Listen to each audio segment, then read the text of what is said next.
What's up, everybody? It's your boy Nar for the Nar Report. Back today with another episode. This is episode 27 of the Nar Report. And I just want to say thank y'all for all the love and support. Keep on showing me all the love and support, and I'll keep on doing this Nar Report, baby. I do it because of y'all, all the love and the support I get on YouTube, Instagram, and TikTok. I appreciate all the love and support. And make sure, if you don't, sub to the YouTube and make sure y'all get all the notifications on when I go live when my new episode drops, and to follow me on both of my social media platforms at _Nard_report. All right. And in today's episode, we'll talk about a lot of things. The NBA season is coming down to the wire. We are officially in March. All right. So that means 1 month into the NBA playoffs. The standings have been impactful so far. And we got to talk about who's going to come out the East and the West and all that stuff. Lakers and Knicks, what a game last night. I'm going to dive into that game in a moment. The Lakers are on an 8-game winning streak as well, too. And, man, the Lakers are the hottest team in the league right now. Shai Gilgeous-Alexander drops 51 on the Houston Rockets on Monday night. Is he the candidate for MVP?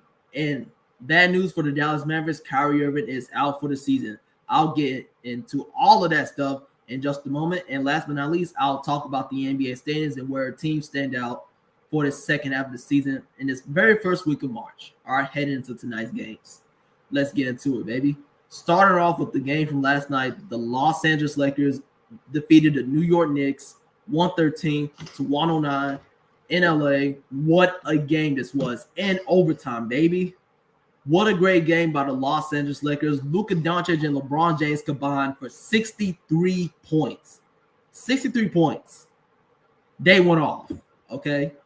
And I love what I'm seeing for the Lakers. Their defense has gotten way better. Their defense gotten better. Their offense is flowing. They got to be consistent.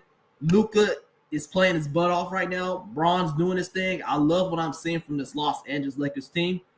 And from right now, what I'm saying, I got the Los Angeles Lakers winning the championship this year. Yes, I said it first. The Los Angeles Lakers will win the championship this year. And here's the reason why. First of all, you got Luka Doncic, who just came from the NBA Finals last year with the Dallas Mavericks. And you got LeBron James, who's trying to win his 5th ring. And they're playing very great defense. So that's one of the reasons why I have the Los Angeles Lakers winning the championship this year. And J.J. Redick is a candidate for Coach of the Year. So I love what I'm seeing from the Los Angeles Lakers. I'll talk about them more later on in the show. But for right now, they played an amazing game on both sides of the ball. Now for the Knicks, they played a great game. Prayers up to Jalen Brunson. Hopefully his injury is not too serious. Brunson had a great game. 39 points, 4 rebounds, 10 assists. He had a great game. If he did not get hurt in overtime, this game would have went down to a final shot. I'm not saying the Knicks would have won the game, but the game was good overall. Brunson played his butt off, but overall, he just didn't have help. All right. Karl-Anthony Towns, 12 points, 14 rebounds, and 1 assist. Mikal Bridges, 6 points. Josh Hart, 18 points. And last but not least, OG Anunoby, 20 points. He had a solid game. OG Anunoby had a great game. But Brunson really carried the New York Knicks last. Excuse me. Sorry about that. But Jalen Brunson has carried the New York Knicks last night. All right. Because if it wasn't for Brunson, 39 points, they would have been in this game. All right. And I'm going to say this right now. The New York Knicks might be first-round exits. Okay. Second-round exits. Okay. They're not going to the Eastern Conference Finals. They're definitely not going to the NBA Finals. They just can't beat top teams. That's the problem with the Knicks. You got to beat top teams if you want to win a championship. And they just can't. So, otherwise, I don't see the Knicks going nowhere. And if they play Milwaukee in the first round, they might lose. So, I'm just saying. But Brunson carried the team last night. He played his butt off. I feel bad for his injury because, man, Jalen Brunson is the heart and soul of the New York Knicks. And, man, he's been balling this year. And for the Lakers, I'm going to go over the stats again. LeBron James, 31 points, 12 rebounds, 8 assists, 11 for 23 from field goal range, 2 for 8 from three-point range.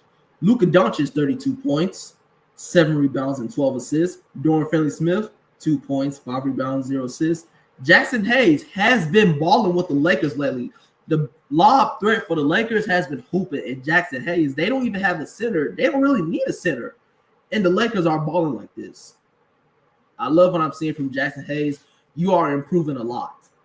He had a great game, 8 points, 5 rebounds, and 3 assists. Austin Reeves, 8 points, 6 rebounds, 0 assists. From the bench, Gabe Vincent, good game. 12 points, 1 rebound, and 1 assist. 4 for 4 from three-point range. That is how you shoot the ball, baby. What a game by Gabe Vincent. Dalton Connect, great game. 11 points, 4 rebounds, and 1 assist. Jared Vanderbilt, 2 points, 5 rebounds, and 0 assists. And then T. Jamison, 7 points, 4 rebounds, and 0 assists. Man, the Lakers got depth. They got a starting 5, and they got depth too. This is why I have them winning the championship this year, because I don't think nobody is stopping these boys. When they made the trade for Luka Doncic, I kind of had a feeling the Lakers were going to rise up in the NBA standings in the Western Conference, because when you added Luka Doncic, this offense looks way better than it was when Anthony Davis was on the team. They move without the ball. Spacing is better, and they're playing more off ball. So Lakers offense has been amazing, and these boys are on an 8-game winning streak. I'm gonna say this right now. Yes, I understand the Cavs are on a 12-game winning streak, but the Lakers are the hottest team in the NBA right now. Okay, 8-game winning streak. They play tomorrow night in Boston against the Celtics. Potential NBA Finals preview, which I will love, but I got the Lakers winning that game. So I'm say this again: the Lakers will win the finals this year. All right. And then moving on to the next segment, we got Shai Gilgeous-Alexander and the OKC Thunder defeating the Houston Rockets 137-128 in OKC, the game from Monday night. Shai Gilgeous-Alexander drops 51 points. Yes, 51, 5-1 against the Houston Rockets. Man, Shai Gilgeous-Alexander is amazing, bro. He is one of my favorite players to watch in the league right now. This dude is he's averaging almost 30, 40, 50 points a game. Like, and this OKC team has a young core, okay? Their offense is very good. They play team ball. Their defense is very good. Ever since Shai Gilgeous has came back, OKC has looked so much better. And Isaiah Hartenstein is balling as well, too. So I love what I see for OKC, but 51 for SGA. This is my MVP right here. I'm calling it right now. Shai Gilgeous-Alexander will win the MVP this year. Okay, this dude leads the league in scoring. You cannot lead the league in scoring and you don't win the MVP. That's all I got to say. Okay, so I got SGA winning the MVP this year. He deserves it, but somehow I feel like they're gonna give it to Jokic. But so far, I got SGA winning MVP this season. And the Thunder overall, great game. SGA, 51 points, 5 rebounds, 7 assists. Jalen Williams, 24 points, 4 rebounds, and 3 assists. Chet Holmgren, 11 points, 11 rebounds, and 3 assists. Lou Dort, 11 points, 0 rebounds, and 2 assists. Isaiah Hartenstein, 8 points, 5 rebounds, and 6 assists. Hey, OKC got a team, man. They're number 1 in the West.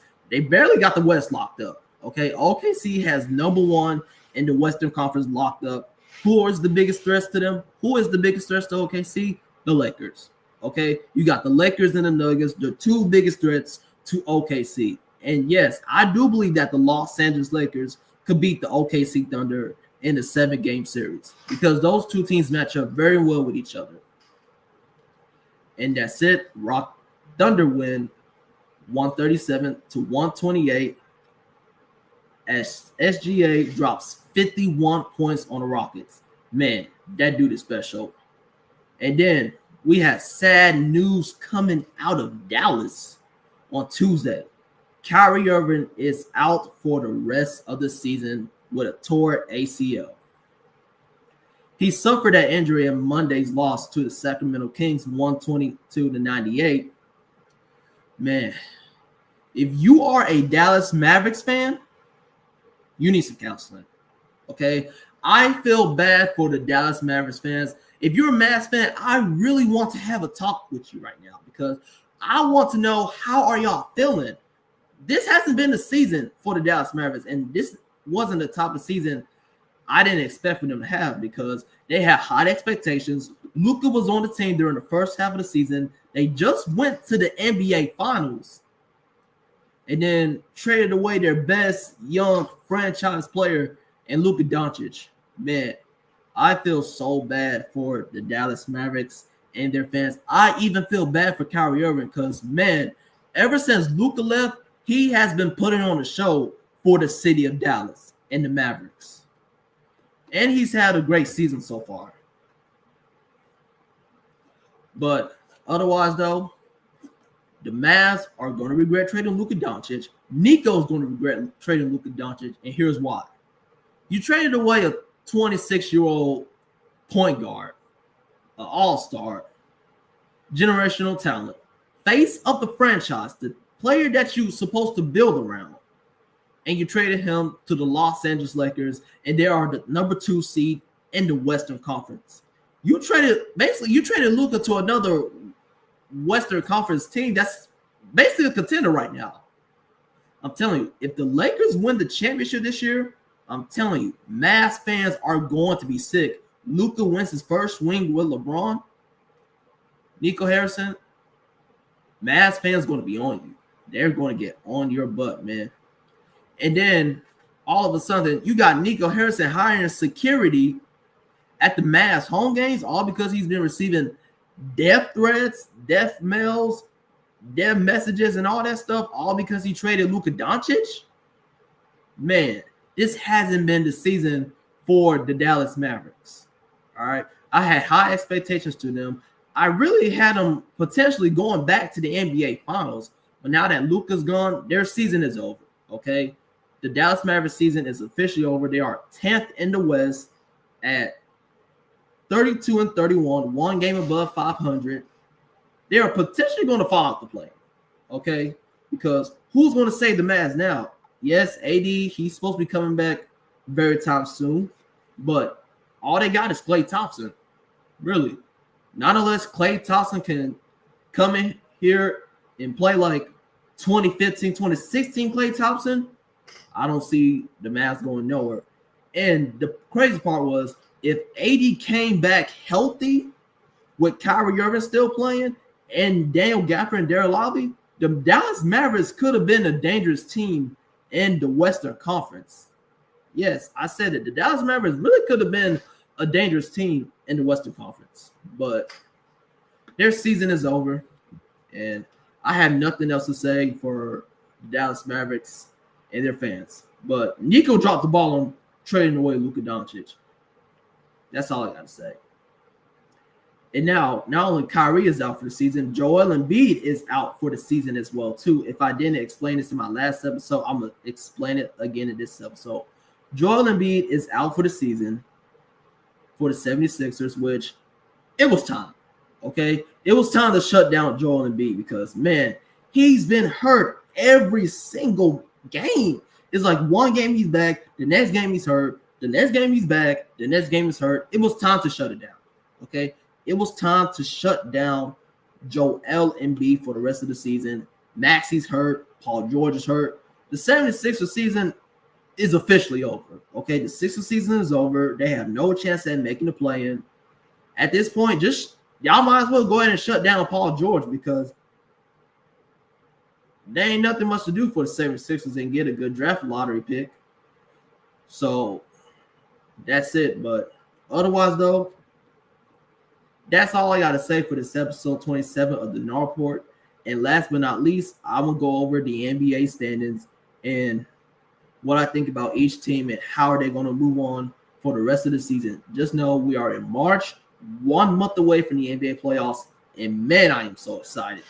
Let's get into the standings. Starting off in the Eastern Conference, we got the Cleveland Cavaliers sitting at 52-10 on a 12-game winning streak.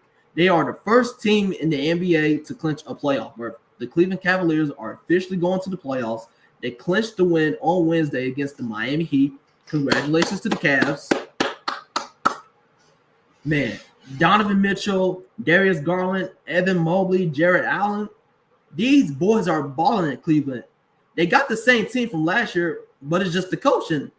The coaching for the Cleveland Cavaliers, exceptional. These boys are balling right now. And DeAndre Hunter, I've been watching you, my former Hawk. You have been hooping on the Cavaliers. You have a chance to win the championship this year. I'm not saying they are going to win the championship, but he has a chance to. And I'd love for Donovan Mitchell to win the championship too because he deserves one. At number 2, you got the Boston Celtics sitting at 45-18. They are the biggest threats to the Cleveland Cavaliers in the Eastern Conference, okay? That is the Eastern Conference Finals matchup, Boston and Cleveland, because if you want to get to the finals in the East, you got to get past one of those two teams. And I don't see nobody doing it. So, and I believe Boston can beat Cleveland in a 7-game series. Here's why. Number 1, I feel like they're the better team. They got the better players, more experience, and they have the better roster.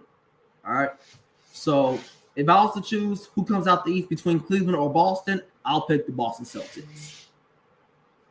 At number 3, you got the New York Knicks sitting at 40-22.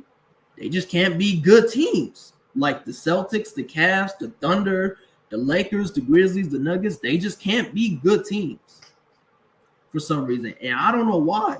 And those are the type of teams you got to beat in order to win the championship. But for the Knicks, Brunson will be out for some while. Hopefully the injury is not too serious. And he will be back for the playoffs so the Knicks can go on a potential deep run. All right. But Jalen Brunson has been the heart and soul of the New York Knicks this season, and he is having an MVP-type caliber season. At number 4, you got the Milwaukee Bucks sitting at 36-25. Hey, ever since they got Kyle Kuzma, these boys have been balling, man. They traded Kyle Kuzma for Chris Middleton. That was a good trade. Kevin Porter Jr. coming off the bench. The bench is very good for the Milwaukee Bucks, and the Milwaukee Bucks could be a dangerous team in the Eastern Conference. And yes, they can go to the Eastern Conference Finals. I do feel like they could upset Cleveland in the second round of the playoffs. At number 5, you got the Indiana Pacers sitting at 35-26. These boys are balling. Tyrese Halliburton, he didn't play last night against my Atlanta Hawks in that loss, but the Pacers have been hooping, though. This was a team that made it to the Eastern Conference Finals last year, and they're trying to do it again this year, and I don't see it happening. This season, the Pacers are not going past the first round, okay? They're either going to play Milwaukee or Detroit or New York. If they play New York, I got them winning. If they play the Bucks, I'm picking the Bucks. If they play the Pacers, I'm taking Indiana, okay? And here's why. The Pacers are a good team, but I just don't see them going back to the Eastern Conference Finals by the way the East is right now.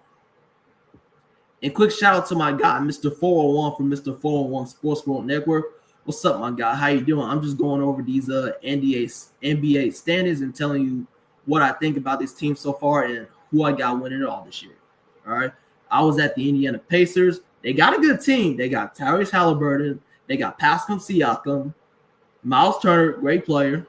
The Pacers got a very good team, and they can get out the first round at least. This team is good enough to at least get out the first round, but I don't see them going back to the conference finals this year, okay? I don't see them being a healthy Bucks team, and I definitely don't see them being Detroit because Detroit is on the rise.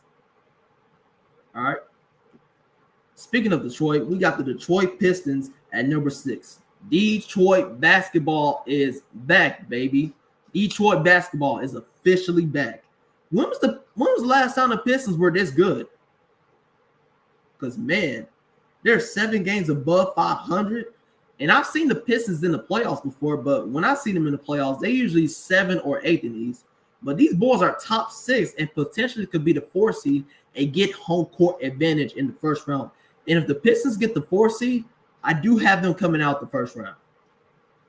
Because, man, these boys can ball. Cade Cunningham is having a phenomenal season. They got a very good offense, a very good coach. Defense, phenomenal for Detroit Pistons. And I'm going to say this right now. If the Detroit Pistons play either the New York Knicks or the Indiana Pacers in the first round, I got them winning the series, okay? Because, man, this Detroit team is special. At number 7, you got the Miami Heat sitting at 29 and 32. Miami has been balling lately, though, but they're an inconsistent team. Ever since Butler got traded, Bam Adebayo has stepped up big time for the Miami Heat. Do I think they'll make the playoffs? Yes, but they'll be going home in the first round, okay? See, this is the thing about Miami. They'll find a way to make the playoffs, okay? If they're in the play-in, they're going to find a way to make the playoffs. Like last year, Butler didn't play in that final play-in game against the Chicago Bulls, and Tyler Hero went off. That tells you that the Miami Heat have a very good team. It's all about next man up. So I do think Miami will make the playoffs. At number 8, you got my Atlanta Hawks sitting at 29 and 34. I love what I'm seeing for the new guys. Caris LeVert, DeAndre Hunter, Terrence Mann, and George Niang, who had a big night last night for the Atlanta Hawks. 7 3-pointers made. We won the trades, man. We won the Cavs trade and the Clippers trade. Trading Bogey for Terrence Mann, and Terrence Mann is a younger player too. Terrence Mann can ball, okay? He can play at a high level. He can play defense. He can score the ball. He can shoot the three.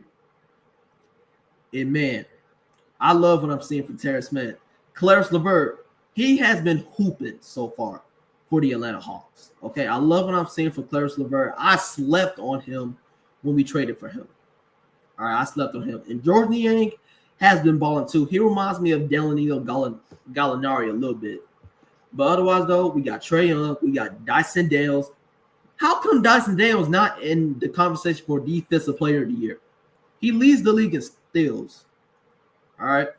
Onyeka Okongwu has been developing so far for the Atlanta Hawks. I love what I'm seeing for him. But in my opinion, I think it's time to move on from Clint Capella and work with Okongwu because he's young and he's learning, man, and he is balling too. This Atlanta Hawks team has a very good lineup. They got a good roster. Hopefully Larry Nance and Vee can come back healthy for this final playoff push down the stretch. But I do think we'll make the playoffs. And I'm not scared of Cleveland or Boston in the first round. I do think we'll be competitive and at least send it to 6 games. And Mr. 41 said he got OKC versus Cleveland or Boston for the NBA Finals. That is going to be a good one. If that's the NBA Finals, I'm going to break it down to you. If it's OKC and Cleveland, I got OKC. If it's OKC and Boston, I'm picking OKC. If OKC is in the Finals, I'm picking them to win the championship. And here's why. First of all, you got SGA, who's averaging almost 50, 40, 30 points a game. They got a young core in OKC. Lou Dort can ball. Jalen Williams, who was an all-star this year. Chet Holmgren, Isaiah Hartenstein. If OKC ends up in the Finals, I am picking them to win the championship. Okay? But in the Finals, I have the Lakers and the Celtics. All right? It's going to be a great Finals game. Luka and LeBron versus Tatum and Brown. That's the Finals I really want to see right there. And Luka versus the Celtics again. And he played them in the Finals last year, getting his revenge and winning the championship with the Los Angeles Lakers. That's what I have in the Finals, baby. And he also said that the Detroit Pistons have some nice pieces, good drafting. Yes, man. The Pistons got some very good, talented players over there. They built this team very well. Last year, they were the worst team in the league, and now they're 6th in the East. I'm telling you, rebuilding has went well for the Detroit Pistons. And last but not least, he says, I wish the Hawks would sign or draft a true post player. Yeah, we do need another post player to go alongside Trae Young. But, hey, we're working on building a championship team in Atlanta with Trae Young. And he wants to be in Atlanta, but he also wants to win. So we just need to keep building around Trae Young. And I feel like we're doing a great job right now. Last time I said the Atlanta Hawks were 8th in the East. At number 9 in the East, you got the Orlando Magic. Jalen Suggs is out for not out for the season, but he's definitely out and they're on a 5-game losing streak. Orlando might miss the playoffs this year. when they were healthy before Paolo got hurt, they were top 3 in the East, and then they were 9th in the East. And I remember when before Paolo got hurt, they were number 3 in the East, and now since Paolo came back and Jalen Suggs is out indefinitely, they are 9th in the East, sitting at 29-35. I don't think Orlando makes the playoffs this year.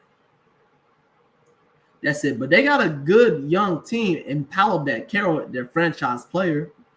But otherwise, I don't think they make the playoffs. At number 10, you got the Chicago Bulls at 25-38. They're most likely going to be in the play-in again at the 10th seed, but they're not making the playoffs. Okay, let's be real. The Bulls will not make the playoffs. Okay? And it's crazy. The Bulls could have 30 wins. They could finish the season 30-52 and still make the playoffs. If Chicago makes the playoffs, I'll be shocked. Okay? But I do like Kobe White, though. He is a bucket. Josh Giddey has been hooping. Lonzo has been hooping. Kobe White is a bucket, and he is an all-star in the future. Mark my words. At number 11, you got the Brooklyn Nets sitting at 21-41. Ain't nothing to say about them. At number 12, you got the 76ers 21-41. Their season is over. Embiid is shut down for the year. They might as well shut down Paul George. And matter of fact, Maxey and George haven't been playing like that since Embiid has got hurt. You might as well shut them down too. Just shut the whole season out, okay? They might as well forfeit the rest of their games.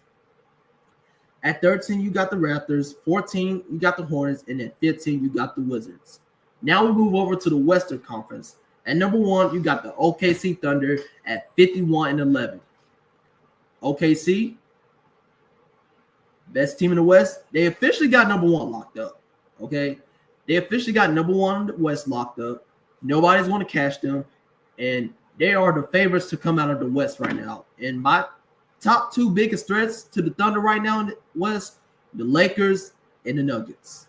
All right. That's going to be the Western Conference Finals, either OKC or LA and Denver. I got OKC and LA in the conference finals. But otherwise, though, OKC, SGA dropping 51 the other night. He is their franchise player for the Thunder. Man, that dude is special.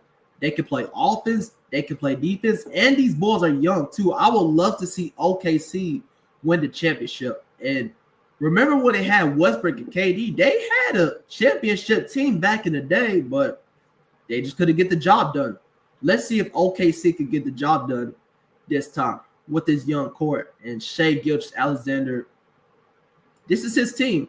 He has a very good team around him. Chet Holmgren, J-Dub, Jay Williams. They got 2 Jalen Williams, Isaiah Hartenstein, Lou Dortz. Man, OKC got a stacked team, and these boys can ball. Everybody on OKC can ball. Not only Shai, but everybody else on OKC. And they got a very good bench, too. And not to mention, Caruso has been balling with the Thunder. At number 2, you got the Los Angeles Lakers sitting at 40-21 on an 8-game winning streak. Man, the Lakers are balling. I got them as the hottest team in the West right now, okay? When they traded for Luka Doncic, I said the Lakers are about to go up in the standings, okay? The Lakers officially have a championship caliber team, all right?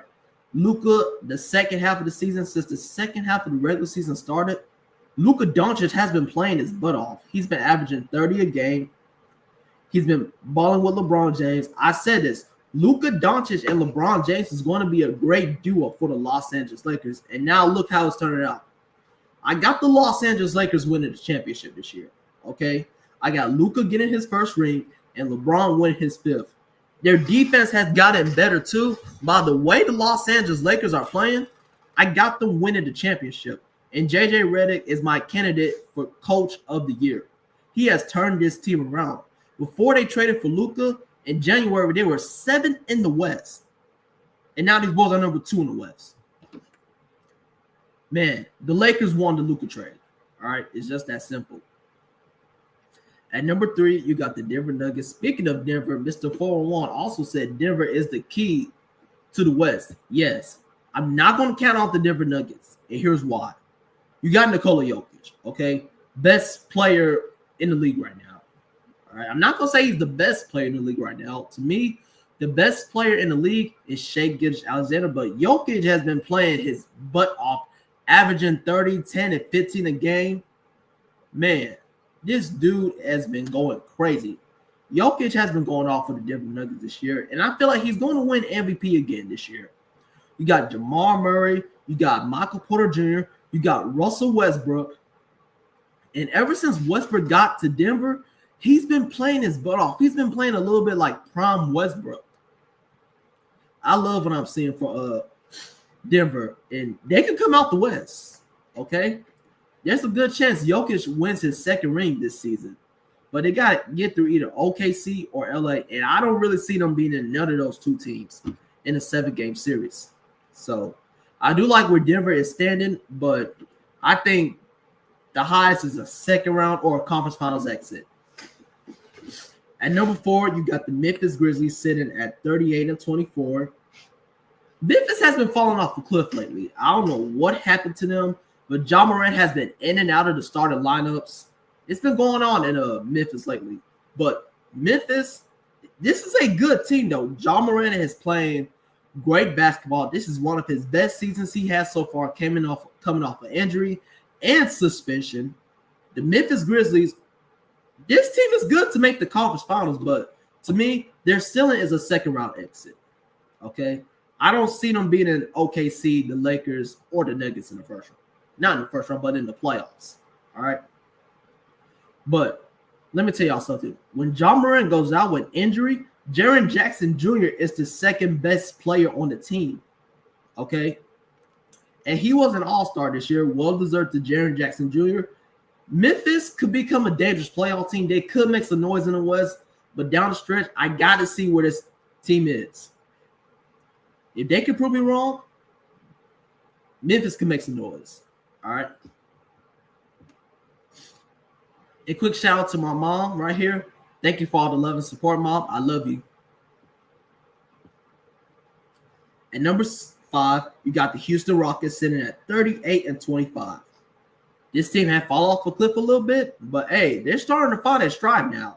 All right. And they can climb back to being top 3 in the West. All right. They're young, they motivated, well coached. Jalen Green is a great player. And I'm telling you right now, Memphis and Houston in the first round will be an electrifying, intense series. Here's why. Number 1, both of these teams are young. And 2, you got Dillon Brooks playing his former team. That will be intense. And I want to see Dillon Brooks versus Ja Morant. I want to see those two guarding each other. And, man, that's going to be an intense series. But Houston, though, I'm not going to count this team out, okay? They're young, okay? They're learning. Ime Udoka has been doing a great job so far this year for the Houston Rockets, getting this team to the playoffs, all right? At number 6, you got the Golden State Warriors at 35-28. Steph Curry, been doing this thing, but ever since they got Jimmy Butler, these boys have been on a roll. And question, can the Warriors make the conference finals? Yes. But do I see them beating OKC, LA, or Denver? No. I'm telling you, these are the Warriors' potential first-round matchups. If they play OKC, I got OKC. If they play the Lakers, I'm taking the Lakers. Can they beat the Nuggets? No. Can they beat Memphis? Maybe. Can they beat Houston? Maybe. All right. But Golden State has a very good team. They can make a deep playoff run this year. Steph Curry and Jimmy Butler are playing very well together. Draymond Green has been doing this thing lately. Shout out to Draymond Green. He has been balling lately for the Golden State Warriors. And I'd love to see where this team is by playoff time. At number 7, you got the Minnesota Timberwolves sitting at 35-29. Hey, Minnesota, they're still a good team, though. Anthony Edwards, he's doing his thing. Terrence Shannon, he needs to get more minutes because that dude is a bucket. Minnesota's getting healthy. Rudy Gobert is supposed to be coming back. I think Minnesota, I'm not going to count these boys out, okay? Yes, they traded away Carlton Towns. They're a play-in team at the moment, but if Minnesota gets out the play-in, I think they could upset Denver in the first round. If Minnesota gets Denver in the first round, I think they could upset them. All right. Because Minnesota still has a good team. You got Anthony Edwards, You got Jaden McDaniels. You got Julius Randle. I've been sleeping on Julius Randle a little bit, but Julius Randle is a very good basketball player. But he just inconsistent a lot. Rudy Gobert is supposed to be coming back shortly, but Rudy has been balling lately. All right. But the one thing I'll change, their starting lineup, you got Mike Conley, Anthony Edwards, Jaden McDaniels, Julius Randle, and Rudy Gobert. That's their starting five. The only thing I'll change is swap Julius Randle with Naz Reid. Naz Reid deserves to be in the starting lineup. All right. But I do feel like the Minnesota Timberwolves are a dangerous team, okay? They are good offensively, and they're good defensively. At number 8, you got the Clippers. And yes, the Minnesota Timberwolves will make the playoffs this year. At 8, you got the Clippers. This team ain't going nowhere, okay? Yes, they got Kawhi back. James Harden has been doing his thing. He dropped 50 the other night. Will the Clippers make the playoffs? It's kind of a yeah, no type question. I don't know. But if the Clippers make the playoffs, they're automatically going home in the first round. If they play OKC, they're automatically going home in 5 games. Okay? Just know that. All right? But the Clippers, they're a playoff team overall. All right? And I don't think James Harden has ever missed the playoffs. So for this Clippers team, James Harden is going to make sure that his team does not miss the playoffs. All right? They might miss the playoffs this year, but hey, you never know. This Western Conference is stacked, man. And think about it. Harden has been balling. Kawhi Leonard has been balling. Norman Powell has been hooping for the Clippers. The Clippers got a very good team, but I just don't see them going nowhere. At number 9, you got the Sacramento Kings at 32-29. Now, the question is, who do I rather see in the playoffs? The Clippers or the Kings? If these two teams met in the final playing game to get the 8th seed, I'm taking the Kings. All right. Sacramento has a great team. I want to see DeMar DeRozan back in the playoffs. Zach LaVine has been balling for the Sacramento Kings lately. And Keegan Murray is a bucket. Okay. The Kings got a very good team around them. The new coach has been doing a very good job. I love where this team is right now with the Sacramento Kings. I'm praying that they make the playoffs this year. And I want to see the Kings make the playoffs. If they play OKC, I think it will be a competitive series. At number 10, you got the Dallas Mavericks. The season is over, okay? And the Mavericks are playing tonight against the Memphis Grizzlies. The game is on right now. So after this game, I'm going to hop off and go check in where they at right now. But Dallas, their season is over. Okay. The only way they can make the playoffs is if Klay Thompson turns into primetime Klay, 2015, 2016 Klay, and then AD comes back healthy alongside Gafford and Lively. That's the only way they make the playoffs. But otherwise, though, will the Mavs still make the play-in? Maybe. As of right now, they're 10th in the West in that final play-in spot. But I don't think Dallas makes the playoffs this year. After Kyrie Irving got hurt, Dallas is not making the playoffs. At number 11, you got the Phoenix Suns sitting at 29-33. And they are 2.5 games back from that final play-in spot. Phoenix has a chance, okay? And I want Phoenix to make the play-in because Phoenix hasn't had a great season, but they're good enough to make the play-in. Will they make the playoffs? No, but I just want to see this team in the play-in at least. And I don't think Kevin Durant will be in Phoenix next year because he wants to win. All right. So I don't see Durant in Phoenix next year. At number 12, you got the Portland Trail Blazers, 4 games back from the play-in. Portland, I'm not going to count them out. They can become last year's Houston Rockets around this time when they almost made the play-in. Portland is a sneaky team to make the play-in. All right. Scoot Henderson is a very great player. And I don't really know anybody else over there from Portland, but they've been balling lately. At 13, you got the Spurs. Victor's out for the year. If Victor wasn't hurt, the Spurs will be in the play-in mix. But De'Aaron Fox has been hooping for the San Antonio Spurs. Next year, the Spurs could become a playoff team. At number 14, you got the Pelicans. Injuries all year. And then the Jazz at 15. But for those two teams, their future is very bright. And that's it. That concludes today's episode of the Nard Report. Episode 27 is a wrap. Thank y'all for all the love and support. Thank you for everybody that joined. Make sure you sub to the YouTube if you haven't. Make sure to click that bell to make sure y'all get all the notifications on when I go live. Have a good rest of your day. Have a good weekend. Nard out. And one more thing, make sure you do follow me on both of my social media platforms at @D_Nard_Report, Instagram and TikTok. Nard out. Have a good weekend, baby.